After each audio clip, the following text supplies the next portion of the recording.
Hi, I'm Raquel Villanueva here at NASA's Jet Propulsion Laboratory. Now, it has been a dream of scientists for generations to bring back samples from the surface of Mars. Now, right now, the Mars 2020 rover mission is laying the groundwork for that to happen. And that's why I'm in the In Situ Instrument Laboratory with Jessica Samuels, and she's here to tell us what's going on here. Well, we use this facility to develop and design our hardware and software systems for our Mars mission. And how does the sampling system work? So we have a drill on the end of our robotic arm, and as we are drilling the surface of Mars, we will be collecting pieces of Mars into the sample tube at that time. We'll then transfer that sample tube into the inside of the rover and then seal it for storage as we continue to explore the surface. After we've collected a diverse set of samples, we will drop them off onto the surface and then have them there for our future sample return mission to continue.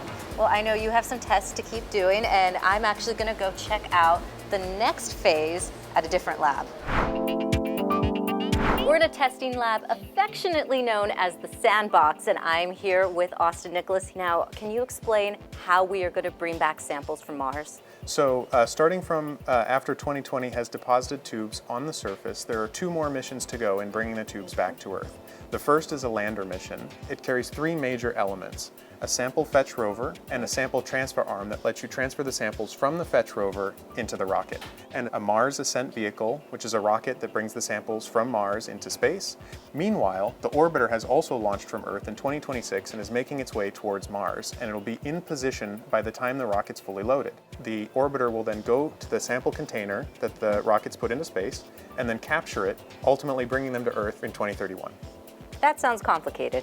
It is complicated, but fortunately we're not doing it alone. So we have a great partnership with the European Space Agency, and they're providing some major pieces of this mission. Within NASA, we've actually got a number of centers working on all of the different pieces. So we're partnering with Marshall Space Flight Center for the Mars Ascent Vehicle, Langley and Ames for the Earth Entry Vehicle, Glenn for the sample fetch rover wheels, and we're partnering with Goddard for the orbiter payload.